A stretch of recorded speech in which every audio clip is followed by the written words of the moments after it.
terakhir pada sebelum dia diminta untuk sama Nikita supaya dibawa untuk ke Polres dan dibawa untuk di safe house, itu banyak sekali kejadian. Dari kejadian-kejadian ini disimpulkan, dikhawatirkan adanya sesuatu yang mengkhawatirkan. Jangan sampai terjadi terhadap Laura. Jadi Laura ini saksi dan sekaligus adalah korban dalam peristiwa ini. Sehingga berdasarkan kejadian tersebut, berdasarkan bukti, berdasarkan saksi yang ada, kita meminta supaya LPSK memberikan perlindungan dengan cara yang mereka tahu caranya. Jadi beberapa asesmen yang akan dilakukan. Caranya mungkin ada dalam bentuk, ada beberapa teknis yang bisa dilakukan sama mereka. Seingat saya seperti ini. Itu jadi ada pengamanan melekat, ada pengawasan monitoring, jadi perlindungan fisik, ada pemenuhan hak prosedural. Jadi beberapa macam wujud perlindungan dan bantuan LPSK yang dikehendaki atau diminta. Jadi ini kami juga mengisi ini.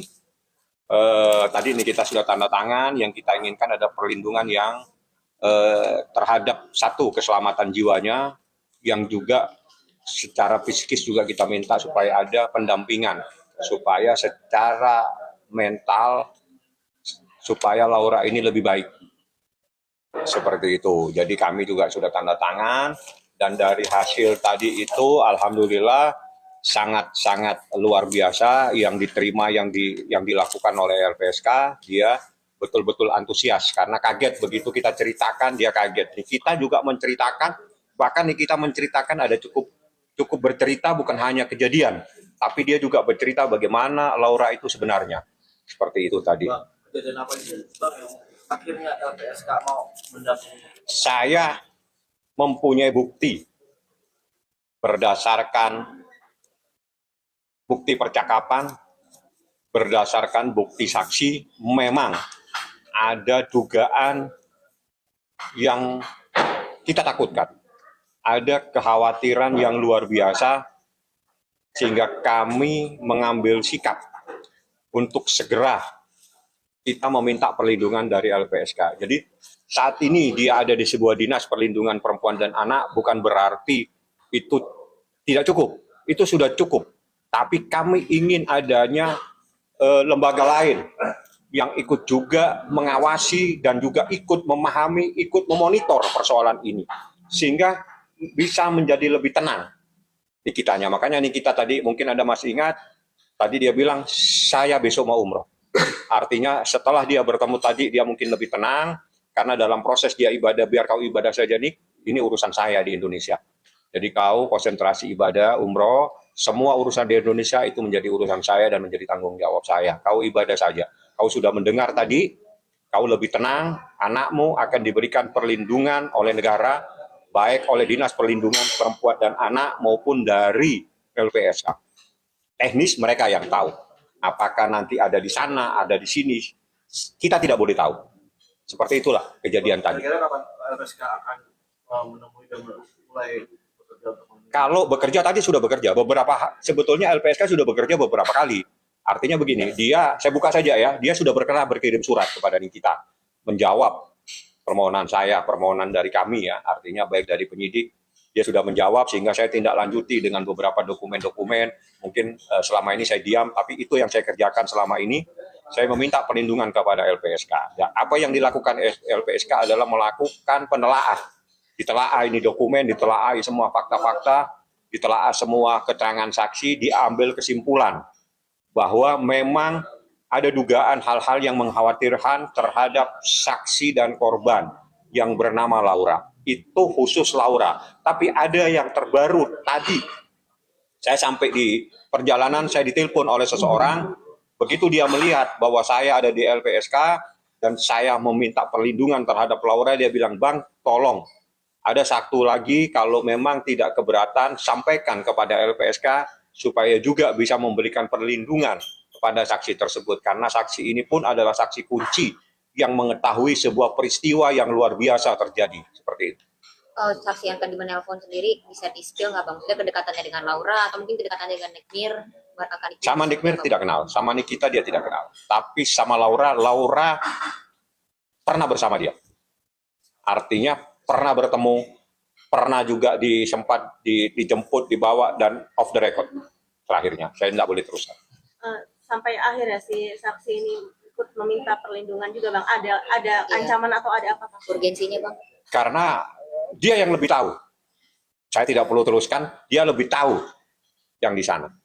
Oke, Anda bisa menelah kalimat saya, dia lebih mengetahui di sana. Ya, orang yang dilaporkan itu, orang ini lebih mengetahui. Artinya saya tidak mengetahui, dia lebih berarti orang ini bukan orang lain yang mempunyai histori, yang bisa memahami tentang siapa sebenarnya orang yang saat ini dilaporkan oleh Nikita Mirzani. Sehingga dia bilang kalau mungkin saya sering tidak ada di tempat, saya bekerja, tapi tolong Bang, istri saya kalau bisa sampaikan, kita juga membutuhkan perlindungan. Tapi dengan Fadel sendiri kenal Bang? Dengan Fadel sendiri, saksi ini? Nggak boleh dong saya sampaikan. Berarti dia saksi kunci ya Bang, bisa dikatakan seperti itu. Saksi gembok, bukan lagi kunci, pegang gembok.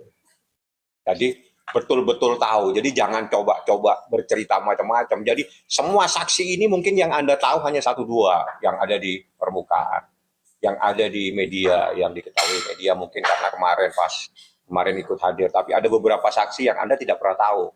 Karena memang saya tidak pernah beritahu siapapun, dan itu saya sembunyikan karena dalam rangka saya memberikan perlindungan kepada saksi-saksi. Bang, untuk mekanisme LPSK sendiri seperti apa Bang? Apakah nantinya akan ditempatkan juga saksinya untuk kayak misalnya set postnya seperti apa, atau mungkin? Ya, supaya saya tidak salah, saya baca lagi. Mereka itu macam-macam perlindungan. Jadi ada perlindungan fisik. Jadi perlindungan fisik itu adalah perlindungan ke rumah aman. Ada juga perlindungan dalam bentuk pengamanan melekat. Ada juga pengawasan monitoring. Ada juga pengamanan dalam pemeriksaan pada peradilan. Ada salah satunya. Terus pemenuhan hak prosedural. Itu pendampingan juga bisa. Terus hak penggantian biaya itu nggak mungkin lah. Itu nggak ada relevansinya. Hak atas informasi, perlindungan, dan sebagainya. Jadi di sini saya menyampaikan ada beberapa poin yang terpenting dan dia sampaikan, Bang, ini Ibu Niki hal-hal yang bisa kita lakukan. Jadi kita fokus kepada perlindungan fisik, yakni perlindungan rumah aman, perlindungan pengamanan melekat, dan pengawasan monitoring. Dan juga ada secara psikolog juga, itu bagian dari sini. Teknisnya bagaimana, apakah langsung kepada mereka, apakah ini langsung dinas, apakah dengan penyidik di antara mereka ini, saya tidak boleh tahu. Namanya memberikan perlindungan secara rahasia itu menjadi sesuatu yang memang harus dirahasiakan. Saya hanya mendapatkan dokumen ini. Ini membuktikan Nikita sudah menandatangani sebuah dokumen, Nikita sudah meminta perlindungan kepada LPSK, seperti itu. Oke Bang, mungkin yang saksi kunci ini bisa membantah juga yang tadi kita bahas juga Bang. Saksi yang dari luar negeri itu Bang. Kejadian kapan, luar negeri kapan, suruh datang kalau mau jalan-jalan, nggak ada larangan. Tapi akan menjadi diketawain tatkala ini peristiwanya itu setelah seseorang korban ini ada di Indonesia, ya, karena korban ini ada di Indonesia itu bulan apa, Anda mungkin bisa telusuri. Jadi kalau dia berbicara ke belakang, kalau dia mau jalan-jalan tidak ada yang larang. Siapa yang melarang orang mau datang ke Indonesia? Sepanjang memenuhi syarat, artinya dia kalau memang diperlukan visa ya perlu visa, minimal punya paspor, itu silakan mau jalan-jalan. Tapi saya beritahu kembali, relevansinya tidak ada. Anda mau bawa, jangan satu bawa 100 pun saya tidak pusing, karena saya fokus kepada kejadian yang ada di Indonesia saja. Kejadian di Indonesia itu dibuktikan dengan keterangan saksi, dibuktikan dengan beberapa saksi, dibuktikan dengan bukti tertulis, dibuktikan dengan visum yang sudah keluar. Anda mau mengelak, silakan. Anda mau membantah, silakan. Anda mau diam, silakan. Tidak penting buat saya. Berarti dengan sebutan saksi itu tidak menanggapi lah dari pihak. Tidak perlu, relevansinya tidak ada. Kan saya bilang ini kejadian kapan?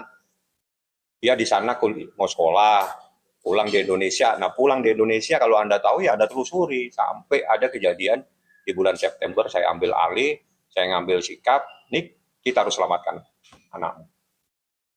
Udah gitu aja. Jadi ini berawal dari seperti itulah. Saya Begitu tahu, saya telepon Nikita di luar kota apa di luar negeri saya lupa. Saya ambil alih, Nik, kita harus ambil sikap, kita selamatkan anakmu. Bagaimana bang? Kita lapor. Ya terserah bang, saya ikut saja. Oke. Bang, katanya soal saksi itu yang abang kata mau telepon gimana bang? Sudah saya telepon, tidak diangkat. Bang, katanya memang tadi Jadi gini, Anda betul pertanyaannya. Jadi gini, saya tadi di perjalanan sampai saya di sini telepon masuk. Ya, Bang. Bang, saya lihat abang sama Niki ada di LPSK. Tolong bang, kalau saya nggak terlalu, saya masih bisa jaga diri lah. Tapi tolong bang, saya khawatir terjadi apa-apa. Tolong abang bisa beritahukan ke LPSK. Saya bilang, saya sudah langsung telepon LPSK. Dia luar biasa sekali, langsung dia bilang begini dari LPSK. Ini nomor telepon saya, orangnya suruh telepon saya. Artinya LPSK langsung turun tangan bisa beritahu, Bu, ini ada kejadian, barusan saya ditelepon, saksi kunci dalam perkara ini ingin juga mendapatkan perlindungan karena dia ada ketakutan. Saya tidak tahu ketakutannya karena apa. Oleh karena itu, Bu, tolong apa yang harus saya lakukan? Ini nomor telepon saya. Suruh dia menghubungi saya, nanti saya yang arahkan. Ini menjadi urusan saya. Abang cukup sampai di sini menyampaikannya. Jadi, sudah saya serahin. Mereka sudah berkomunikasi. Mudah-mudahan bisa memberikan perlindungan yang terbaik.